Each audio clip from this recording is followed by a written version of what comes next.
नमस्कार, आप देख रहे हैं इंडिया वॉइस में हूं आपके साथ रिया डंगवाल। वक्त हो चला है रिपोर्टर्स लाइव का, जहां दिन भर की बड़ी खबरें आप तक पहुंचाते हैं हमारे तमाम रिपोर्टर्स।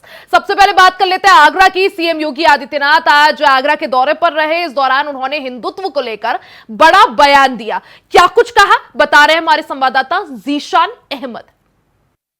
के मुख्यमंत्री योगी आदित्यनाथ आज आगरा पहुंचे। वहीं उन्होंने आगरा के ताजगंज चौराहे पर दुर्गादास राठौर जी की प्रतिमा का लोकार्पण किया। आपको तस्वीरों में साफ तौर से दिखा दें, ये दुर्गादास राठौर जी की प्रतिमा है जिसका लोकार्पण उत्तर प्रदेश सरकार के मुख्यमंत्री योगी आदित्यनाथ ने किया। वहीं मुख्यमंत्री योगी आदित्यनाथ ने लोगों को संबोधित करते हुए बांग्लादेश का जिक्र करते हुए एक बड़ा संदेश भी दिया है। आपको बता दें कि मुख्यमंत्री योगी आदित्यनाथ ने कहा कि बटेंगे तो कटेंगे। वहीं उन्होंने साफ तौर से ये भी कहा है कि एक रहेंगे तो नेक रहेंगे। वहीं उन्होंने देश के प्रधानमंत्री का जो सपना है भारत को 2047 तक सबसे मजबूत देश बनाना है, इसी को लेकर उन्होंने जनता से अपील की कि देश के प्रधानमंत्री नरेंद्र मोदी के सपने को साकार करें और उनका साथ दें। अपने सहयोगी शोएब के साथ जीशान अहमद, इंडिया वॉइस आगरा।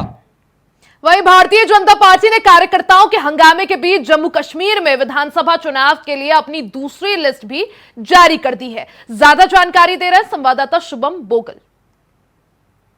विधानसभा चुनाव को लेकर भारतीय जनता पार्टी ने आज पहली लिस्ट अपनी जारी की और इसी के बीच पार्टी दफ्तर में एक बड़ा हंगामा हो गया।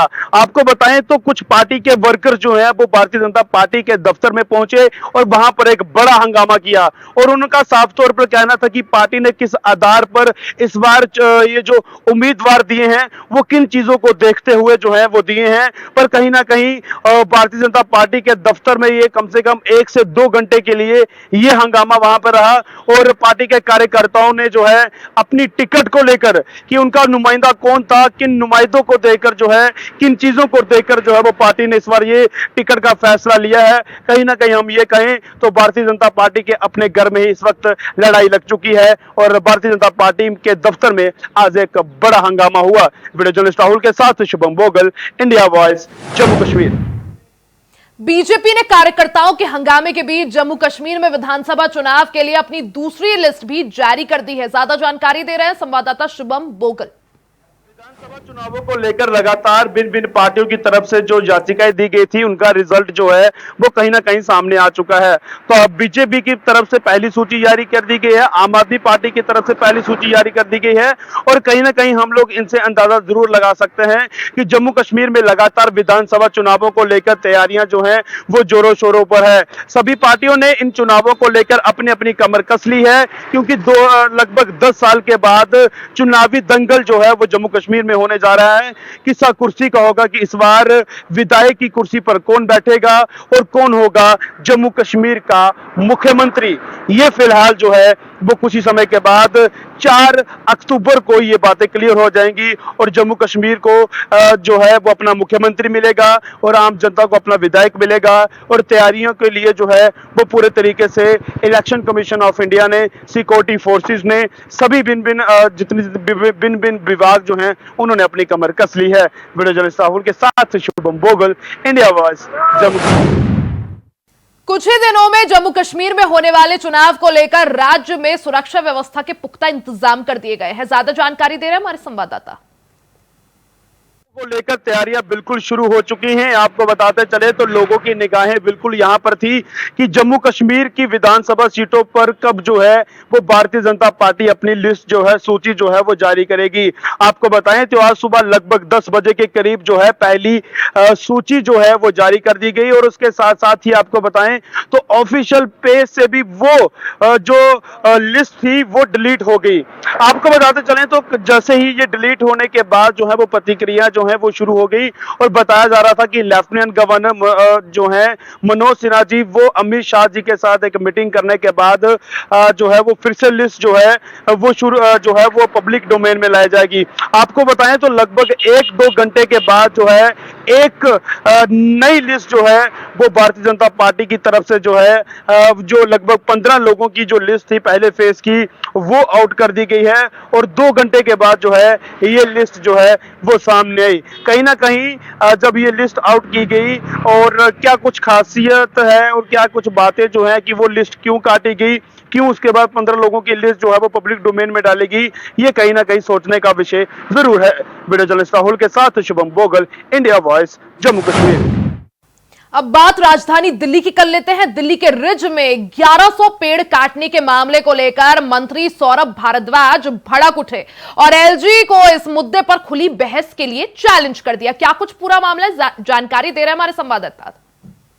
के मंत्री सौरभ भारद्वाज ने आज दिल्ली के एलजी पर 1100 पेड़ काटने का आरोप लगाया। बता दें कि जिस तरह डीडी के अंदर से जो फाइल निकली थी, वहां पर जब पूछताछ की गई तो साफ साफ कहा गया कि आखिरकार ये जो परमिशन दी गई है किसके आधार पर की गई, लेकिन जिस व्यक्ति ने ये पेड़ काटे थे उनकी तरफ से कहा गया है, जिससे सौरभ भारद्वाज ने कहा कि 1100 पेड़ हैं वो एलजी ने परमिशन है, इसलिए हम ये पेड़ काट रहे हैं। यानी कहीं न कहीं एक बार फिर पेड़ पर्यावरण को लेकर के सवाल जरूर खड़ा होता है, क्योंकि दिल्ली के अंदर काफी ऐसे अवैध पेड़ हैं जो काटे जाते थे, लेकिन साथ साथ में काफी कुछ पेड़ों को भी एक्स्ट्रा काट जाता है। लेकिन सवाल है कि जिस तरह आम आदमी पार्टी का कहना है कि हम साल के साल लगातार कहीं ना कहीं लाखों पेड़ लगाते हैं, लेकिन बीजेपी की मिलीभगत के कारण उनके कुछ जो ठेकेदार हैं इस तरह से 1-2 पेड़ की परमिशन होती है, लेकिन उसके साथ कई पेड़ों को काट दिया जाता है। आखिरकार ये जो घोटाला है जो चल रहा है किसके कहने पर चल रहा है, लेकिन भारद्वाज ने आज प्रेस कॉन्फ्रेंस करके सीधा दिल्ली के एलजी पर ये आरोप लगाया है। दिल्ली से अजय चौहान, इंडिया वॉइस।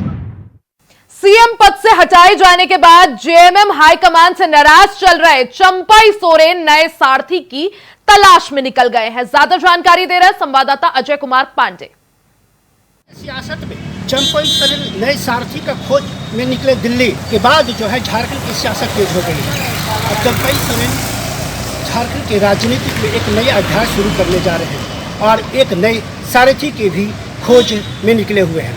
अब देखना होगा कि झारखंड के राजनीतिक में उनके नए सारथी कौन हो सकते हैं। चंपई सोरेन इस वक्त जो है झारखंड मुक्ति मोर्चा से दूरी बनाए हुए हैं और मंत्री पद पर भी बने हुए हैं। वैसे में नए सारथी और नए साथी की खोज में निकले दिल्ली चंपई सोरेन का हाथ किन के साथ होगा यह अब देखने वाले। लेकिन झारखंड की सियासी के चर्चा के बाजारों में यह सबसे तेज अटके यह है कि जल्द ही वे एक इंडिया का हिस्सा हो सकते हैं या फिर बीजेपी में किसी भी दल से शामिल हो सकते हैं। अब देखना होगा कि चंपई सोरेन के नया अध्याय और नया सारथी कौन होगा, यह देखने वाली बात है। कैमरा पर्सन के साथ मैं Ajay Kumar, India voice, Ranchi.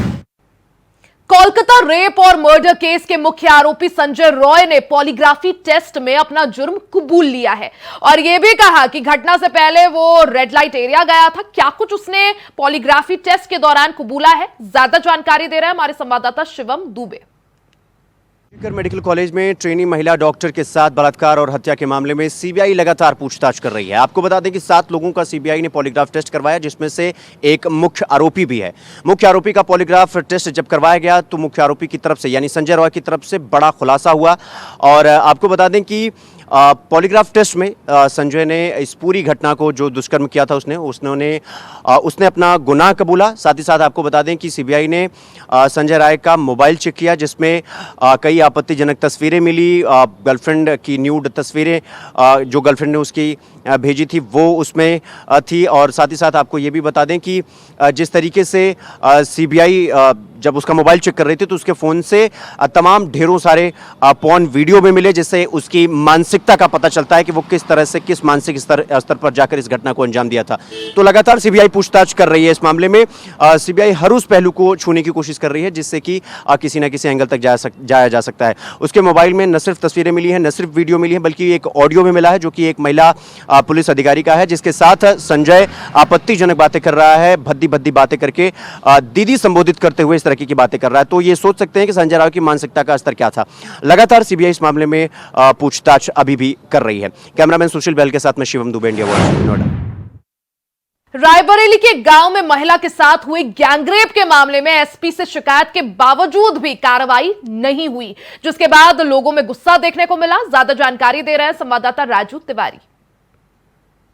Policing व्यवस्था को चुस्त दुरुस्त बनाए रखने के लिए भले ही प्रदेश सरकार लगातार प्रयास और जतन कर रही हो, वहीं मुख्यमंत्री योगी आदित्यनाथ के द्वारा भी हिदायत दिए जा रहे हैं कि लोगों की समस्याओं का निस्तारण तुरंत किया जाए। लेकिन अगर बात करें रायबरेली जिले की पुलिसिंग व्यवस्था की, तो आए दिन रायबरेली की पुलिसिंग व्यवस्था सवालों के कटघरे में देखने को मिलती है। एक ऐसा ही ताजा मामला रायबरेली जिले के हरचंदपुर थाना क्षेत्र का आया है, जहां पर थाना क्षेत्र की रहने वाली एक महिला से गैर समुदाय के 3 युवकों के द्वारा जबरन बारी बारी से गैंग रेप किया गया और उसके द्वारा जब थाने में जाकर परिजनों के साथ शिकायत की गई तो थाने में कोई सुनवाई नहीं की गई।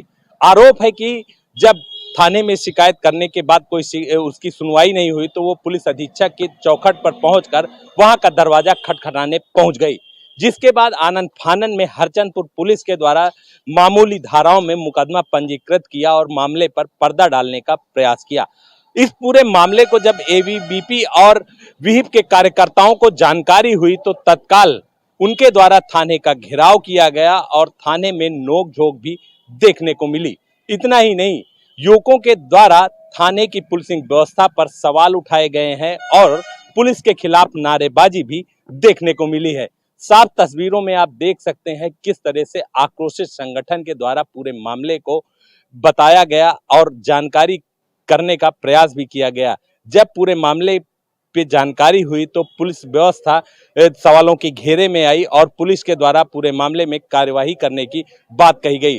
लेकिन ऐसे कई मामले रायबरेली जिले में आए हैं जब संगठनों के द्वारा आवाज बुलंद की गई, इसके बाद मामले पर कार्यवाही की जाती है।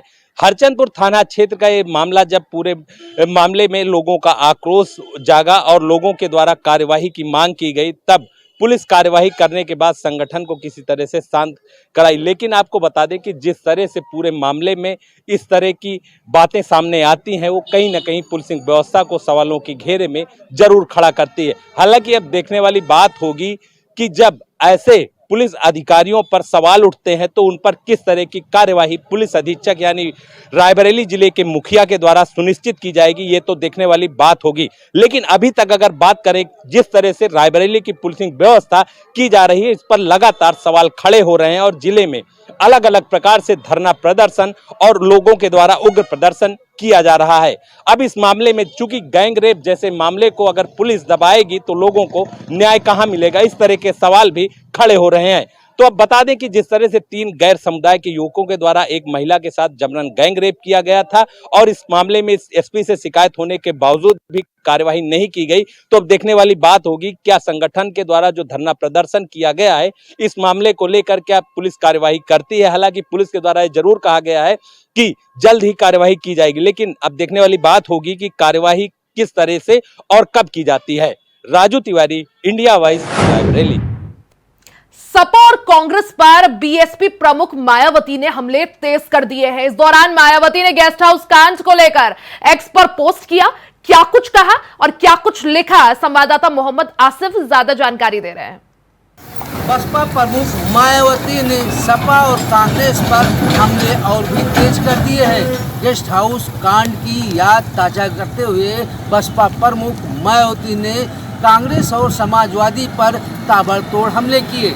बसपा प्रमुख मायावती ने एक्स पर पोस्ट करते हुए लिखा कि उनके साथ 2 जून 1995 को राजधानी लखनऊ में बर्बरता की गई थी।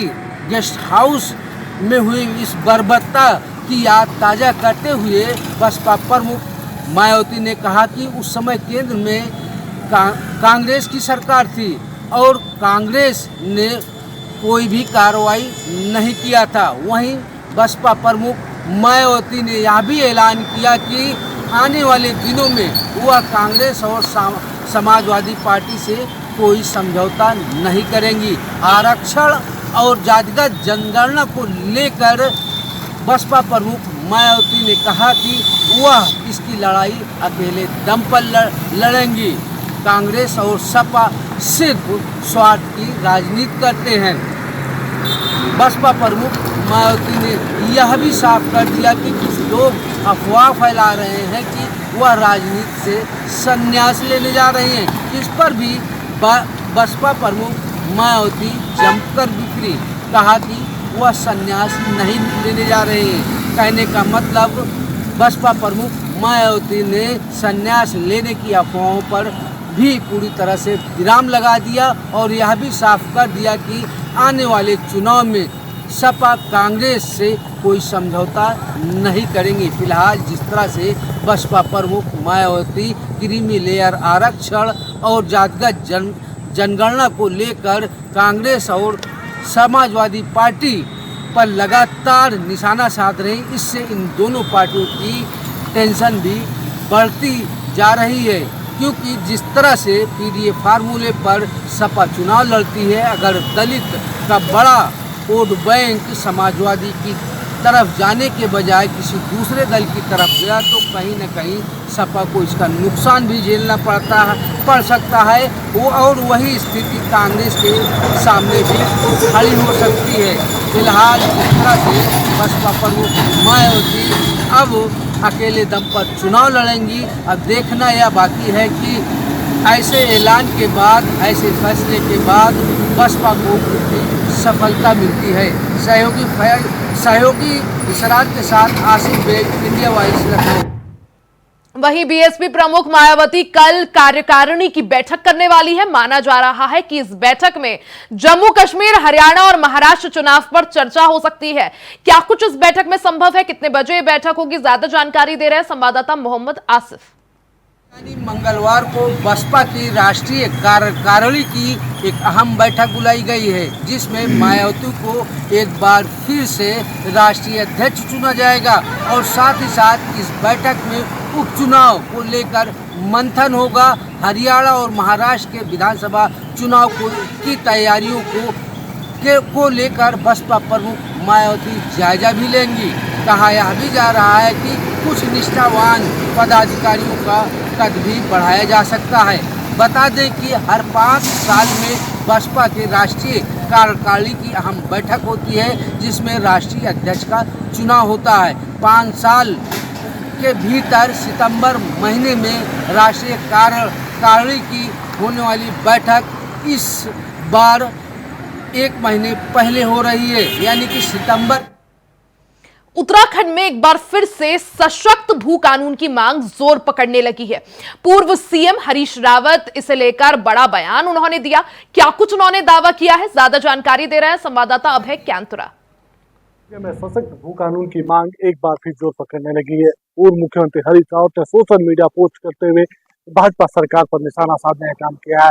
पूर्व मुख्यमंत्री ने कहा कि भाजपा जब सत्तासीन हुई थी, 3 बड़े पाप करने का काम उनकी तरफ से किया गया। यानी जब राज्य का गठन हुआ, ना तो अस्थायी राजधानी राज्य को दे पाए, ना ही हाईकोर्ट के मसले पर कोई उचित निर्णय यहाँ पर ले पाए। उसके बाद जिस तरीके से अब जमीनों को लेकर यहाँ पर जमीनों बाहरी प्रदेश के आए लोगों को जमीनों को बेचने का काम यहाँ पर हो रहा, तो ऐसे में सरकार को जो नकेल कसती चाहिए थी, उस नकेल को हटाने का काम बीजेपी सरकार ने किया। यही वजह है कि उत्तराखंड राज्य में बाहरी प्रदेशों से आए हुए लोग अंधाधुंध जमीनें खरीदने का काम कर रहे हैं, जो राज्य के लिए नुकसानदायक साबित हो सकता है। राज्य सरकार पर्यटन के क्षेत्र में विकास तो करना चाहते हैं, लेकिन जब राज्य के पास जमीनें नहीं बचेंगी तो विकास कहाँ हो पाएगा। इस सीधे तौर पर कहें तो पूर्व मुख्यमंत्री हरीश रावत ने जो निशाना साधा है, वो उत्तराखंड राज्य में भू कानून को इशारा करता है कि राज्य सरकार को सजग होना चाहिए, सचेत होना चाहिए, ताकि राज्य की जमीनें बची रह सके। Cameraman India voice. सीतापुर में पानी टंकी के निर्माण में भ्रष्टाचार सामने आया है। सप्लाई के दूसरे दिन सीमेंट पिलर ढह गया। ज्यादा जानकारी दे रहे हैं संवाददाता पंकज गुप्ता। अर्थात कहने का मतलब है कि भ्रष्टाचार जो है, सरकार चाहे जितना भी प्रयास कर ले, मगर भ्रष्टाचार को मिटाने में असफल ही दिखाई दे रही है। आपको बता दें, जल जीवन मिशन के तहत पानी टंकी का निर्माण कराया गया था, जिसको ट्रायल के दूसरे दिन ही वो धराशायी हो गई। वहीं पे गांव वालों का कहना है कि गांव के टंकी के पड़ोस में खेत था और जिसपे पानी भरा, धान के खेत में पानी भरा हुआ था, जिसके चलते वो पिलर एक धस गया और उसी के कारण पानी की टंकी पूरी धराशायी हो गई। खास बात तो ये है कि इस टंकी के धसने से और पानी जो यहाँ पे कोई लोग मौजूद नहीं थे, जिससे किसी को इसकी जनहानि नहीं हुई है। वहीं पे जिला अधिकारी अभिषेक आनंद का ये खास निर्देश था कि जो भी टंकियों का निर्माण हो रहा है वो गुणवत्तापूर्ण हो, ताकि जिससे आम जनमानस को इसकी असुविधा न हो। और ये पूरा मामला मोहली थाना क्षेत्र के ककरिया गांव का बताया जा रहा है। सहयोगी नीलू के साथ पंकज कश्यप, इंडिया वॉइस, सीतापुर। वहीं अलीगढ़ में डॉक्टर और तीमारदारों के बीच हाथापाई हो गई। घटना के विरोध में डॉक्टरों ने हड़ताल कर दी। ज्यादा जानकारी दे रहे हैं खबर पर संवाददाता मोहम्मद शाहनवाज। विश्वविद्यालय के जेएलएमसी में देर रात जूनियर डॉक्टरों के द्वारा हड़ताल कर दी गई, जिसके बाद दर्जनों मरीजों को वहां से परेशान होकर लौटना पड़ा। दरअसल पूरा मामला लीगंज के थाना सिविल लाइन क्षेत्र स्थित MU Jawaharlal Nehru medical college का है, जहां बताया जाता है कि देर रात मरीज के तीमारदार और जूनियर डॉक्टरों के बीच नोक-झोंक हो गई, जिसके बाद मरीज के तीमारदार और डॉक्टर के बीच हाथापाई हो गई। जिसके उपरांत जूनियर डॉक्टरों में आक्रोश आने के बाद उनके द्वारा हड़ताल घोषित कर दी गई और इमरजेंसी सेवाओं को ठप कर दिया गया, जिसके बाद दूर दराज से आए मरीजों को काफी परेशानियों का सामना करना पड़ा। इधर डॉक्टरों के द्वारा विदाउट कैमरे के द्वारा जानकारी देते हुए बताया गया कि एक मरीज के तीमारदार के द्वारा उनसे बदतमीजी यहाँ तक कि हाथापाई की गई। तो वहीं मरीज के तीमारदार का साफ तौर पर कहना है कि वह घायल अवस्था में अपने मरीज को लेकर जेएनएमसी इमरजेंसी में पहुंचे थे, जिसके बाद डॉक्टरों से उनके द्वारा काफी मिन्नतें की गई, लेकिन डॉक्टर कहीं ना कहीं उनको देखने में आनाकानी और देरी लगा रहे थे। मरीज राजस्थान में भारी बारिश का दौर जारी है। अगले कुछ दिन भारी बारिश होने के पूरे आसार है। ऐसे में मौसम के बारे में अपडेट दे रहे हैं संवाददाता कुलदीप सैनी। नए वेदर सिस्टम के साथ मानसून सक्रिय हो चुका है। राजस्थान के कई जिलों में अब मानसून की मेहरबानी होनी बाकी है, जहां पर 3 से 4 दिन तक मौसम विभाग के अनुसार लगातार प्रदेश के कई हिस्सों में बरसात हो सकती है। 7 से 8 जिलों के अंदर मौसम विभाग ने ऑरेंज अलर्ट जारी किया है। राजधानी जयपुर की बात करें तो फिलहाल यहां पर येलो अलर्ट के साथ हल्की फुल्की बारिश की संभावनाएं जताई गई है, जहां पर कल रात को हुई तेज बारिश के बाद मौसम सुहाना बना हुआ है। यही बात करें राजस्थान के दक्षिणी और पूर्वी हिस्से की, तो क्षेत्र में लगातार हुई तेज बारिश के बाद अब माना यह जा रहा है कि लगातार जो कुछ बांध बचे हुए हैं उनमें जल भराव हो सकते हैं, क्योंकि कई नदियों का उफान पर होना और राजस्थान के पूर्वी और दक्षिणी हिस्से में लगातार बारिश के चलते पश्चिमी हिस्सों में भी बरसात मेहरबान हो रही है। मौसम विभाग के अलर्ट के बाद जोधपुर, जैसलमेर, बाड़मेर तमाम सरहदी जिलों पर अब अलर्ट जारी कर दिया गया है, जिसके चलते प्रशासन भी इस मुद्दे लेकर मुस्तैदी बनाए हुए हैं। साथ ही मौसम विभाग के अनुसार 3 से 4 दिन तक ये नया वेदर सिस्टम एक्टिव रहेगा, जिससे मौसम खुशनुमा रहेगा। कैमरा पर्सन अभिजीत के साथ मैं Kuldeep, India voice, Jaipur. Reporters live में फिलहाल के लिए सिर्फ इतना ही। खबरों का सिलसिला जारी रहेगा, बने रहे हमारे साथ।